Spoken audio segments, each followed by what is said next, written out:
For 20 years, I've been raising a daughter who isn't related to me by blood.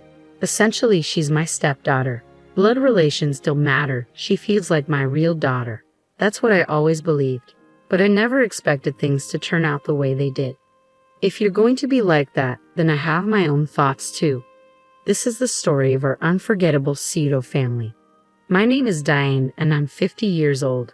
I've been married to my husband, Tom, for 20 years. It's my first marriage, but it's Tom's second. When I married him, he already had a daughter named Sally. She was only 9 years old at the time. Initially, I didn't know Tom had a child. As we continued dating, he told me about his past divorce and his daughter who was in elementary school. By the time he revealed this, I was already deeply drawn to him. Tom seemed to have feelings for me too, and about 6 months after we met, he formally asked me to be his girlfriend.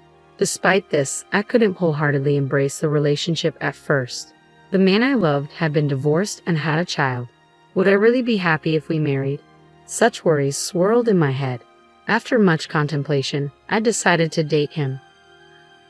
Eventually, I started seeing his daughter, Sally, more often, and she began to grow attached to me. One day, during a meal, Sally muttered, "It would be nice if Diane could become my mom." I was taken aback by her words. As if waiting for this moment, Tom excitedly responded, "Actually, I've been thinking the same thing. Diane, would you like to become a real family with us?" Tom expressed his feelings directly to me. I felt I could make it work with this family. Gratefully, I accepted their feelings, and thus we officially became a family. Right after we got married, life was blissful. My daughter enjoyed the meals I prepared and told me they were delicious. On holidays, my husband would take us out. The more time I spent with them, the deeper our family bond grew. Of course, there were times when we clashed, but that's just part of being a family. I was glad I married Tom. However, around the 10th year of our marriage, the attitude of my husband and daughter became cold. One evening, I came home after running some errands to find the house pitch dark. My husband and daughter should have been waiting for me, and we should have been sitting around the dinner table. Feeling uneasy, I immediately called them both. The phone rang, but neither of them picked up. What should I do if something had happened to them? Should I report it to the police? Ignoring my worries, I tried to stay calm. I heard the front door open and the voices of my husband and daughter. Quickly, I headed towards the entrance. There they were, my husband and daughter, laughing happily together. "Oh, thank goodness. I was worried because neither of you had contacted me," I said, relieved. Ignoring my concerns, my daughter coolly replied, "Oh, you're back. Just glad you're both safe. I'll get dinner started. Let's eat together," I suggested. "We've already eaten with Dad." "No thanks. You can eat alone," she said. Huh? They ate together without telling me? That's never happened before. "So, that's what happened. A heads up would have been nice," I remarked. Perhaps my words struck a nerve because my husband suddenly started shouting, "Why do we have to report everything to you? What Sally and I do is none of your business." "What, Tom?" I replied, shocked. I had never seen this side of him before. We'd had minor arguments before, but I had never seen him lose his temper like that. "This woman is scared of Dad." "Hilarious," Sally mocked. My husband joined in. "She's overstepping her boundaries as a stepmother. She's not even part of our real family." "Ha, that's right. The only one related by blood in this house is Dad," Sally chimed in. The sudden change in my husband and daughter left me reeling. Why am I being treated this way all of a sudden? Until recently, we were a happy family living peacefully together. "What happened to you two? Did I do something wrong?" I asked, bewildered. Their response was beyond unreasonable. "Something wrong? It's you. You are the problem itself, isn't it?" "Haha, right, Dad?" Sally sneered.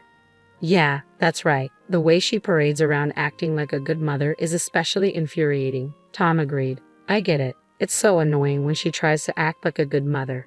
Haha. Is this for real? To be insulted so thoroughly by the two people I loved most. Thinking about my family that night, I lost my appetite. After taking a bath, I went straight to bed, but my husband said sleeping in the same room was uncomfortable, so I ended up on the living room couch.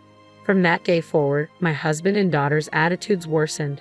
They grew colder and colder by the day. If they were just cold, that would have been one thing. But what hurt me the most was seeing them laugh while speaking ill of me. "Dad, how long are we keeping her around?" "Haha. Well, as long as she's here, we won't have to worry about housework. I guess we can keep her until we get bored. Haha. You, seriously, Dad, you're way too kind. They disparaged me without end, as if I were the villain. At first, I didn't understand why I was being treated this way. But after a while, I began to grasp the truth. One evening, I overheard my daughter talking on the phone with someone. Yeah, it's okay. We're about to kick her out. Kick me out. Trying not to be noticed by my daughter, I quietly listened in. So, when are you coming back? Dad can't wait. Living together is so much better when my real mom is around. It seemed the person on the phone was my husband's ex-wife, Sally's biological mother.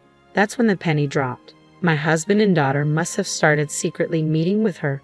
Their affection seemed to be leaning towards her. I realized I'd been compared to her, and now felt like they branded me as the inferior one. That's why they suddenly became so cold towards me, now that their biological mother was coming back into the picture. I guess I'll eventually have to leave. Of course, I thought about getting a divorce right away, but realistically, I've been a stay-at-home mom with all the money going to Sally's college. The little bit that comes my way is peanuts. There's no way I could get a divorce and move out right now. I considered getting a part-time job, but it would be a hassle if my husband found out. I tried some work-from-home gigs, but let's be real, it wasn't much. Just a few $100. There's no way I can save up for moving with that. My husband and daughter's cold behavior hasn't changed. Maybe I've built up a tolerance because it doesn't get to me as much, but living with people who probably can't stand me is just like living in hell. Then one day, Sally spoke to me, which was rare. Hey, I'm getting married. What? Married? Sally was 29. She could get married anytime. Apparently, she's marrying the heir of the company where she works as a receptionist, and he's set to take over his father's business. I didn't know about this, but I was genuinely happy that she told me about her marriage. Oh, that's wonderful. Congratulations. Thanks, haha. The wedding's in a month. Expecting a generous gift from you.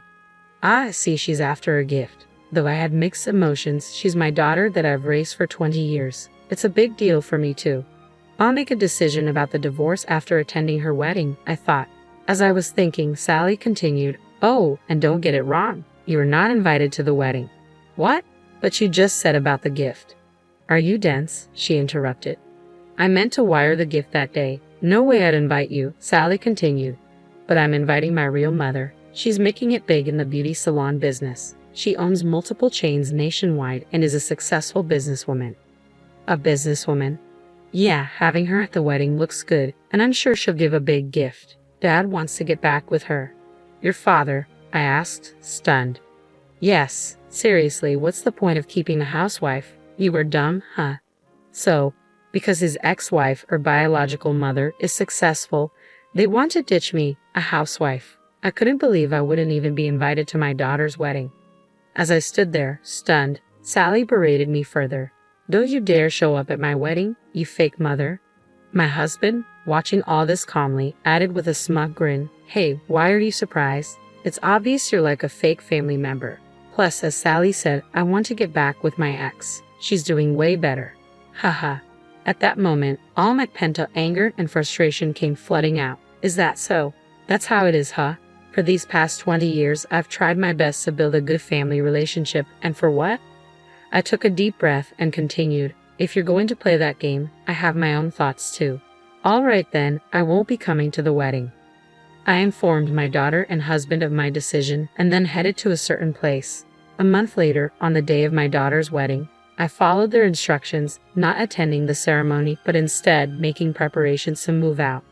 I had already informed my husband and daughter of my plans to leave on that day, and I had a signed divorce agreement for my husband. All that was left was to wait for their move. As I diligently packed my things, my daughter called at the exact moment I anticipated. Huh?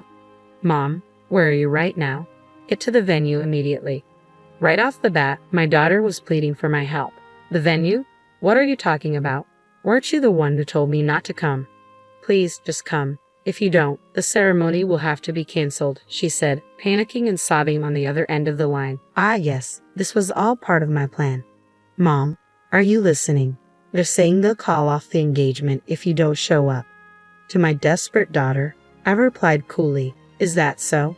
It's largely thanks to me that your boyfriend decided to marry you in the first place. "Ha, what do you mean?" she asked, her voice full of panic. And with my words, my daughter was in full-blown panic mode. To my confused daughter, Sally, I revealed the truth. "You see, I've actually met your fiancé before, or rather, he came to meet me. Apparently, he had been investigating our family. He investigated us." "For what?" "He told you he was the heir to your company, right? Of course, he would be cautious about choosing his marriage partner. His father hired a private detective to investigate us after hearing about the marriage plans for my daughter. I immediately visited a law firm, intent on proceeding with a divorce in my favor. On my way back, a man approached me, claiming to be my daughter's fiancé. He explained that his father had been investigating our family and had discovered my husband and daughter's frequent meetings with my husband's ex-wife. Wondering why they seemed to enjoy the ex-wife's company while mistreating me, he sought my side of the story. Of course, I told him everything. How the ex-wife had become a successful businesswoman, and how my husband and daughter were planning to leave me for her wealth and connections, driving me out of the house. "Did you talk badly about me to him?" my daughter accused me.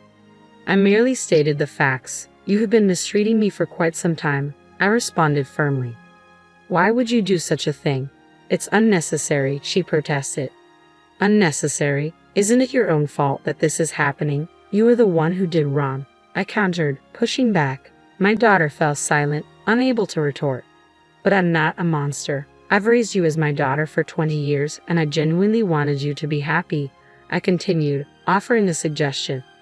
"A suggestion?" she asked. "Yes, if my daughter invites me to her wedding, I wanted him to marry her as planned." Surprisingly, even after I told him everything, he didn't completely give up on my daughter. He admitted that he truly loved her and still wanted to marry her. However, he said he felt uncomfortable marrying someone who couldn't even appreciate the person who raised her. So I pleaded with him, if Sally chose to invite me to her wedding at the very last moment, please accept her, but she squandered even that chance. Far from it, she treated me like a nuisance right until the end, alongside my husband, even calling us a fake family. "Mom, I'm sorry. Please forgive me. I won't say cruel things anymore," she pleaded over the phone. "Hey Diane, is what you just said true? If so, please help Sally out," my husband joined in, his voice filled with remorse. Naturally, I had no intention of forgiving them. They were the ones who trampled on their last chance. It was far too convenient to ask for forgiveness. No, they forgot the kindness of being raised for 20 years and quickly switched allegiance to my successful ex-wife and real mother. I would never forgive them. Never. I declared so, and then hung up the phone. I blocked their numbers one after another, picked up my bags, and headed to the apartment I had already rented. On the way, I didn't forget to submit the divorce papers at the town hall. Even if I were to be invited to my daughter's wedding, I had decided in my heart to divorce my husband. There was no way I could stay with them after suffering from all the constant verbal abuse. Later, I heard from my daughter's fiancé that my daughter and husband had begged for marriage, crying. But once the truth came out, it was too late. That marriage proposal was utterly broken off. As a result, my daughter quit her job and became a recluse, and my husband is now apparently busy caring for her mental health. It must have caused quite a bit of trouble on her fiancé's side. I wanted to apologize, and I contacted him. To me, he gave kind words. "It's okay, it's just that Sally and her dad turned out to be disappointing. Rather, I'm glad I realized it before I married her. I owe you, ma'am. Thank you."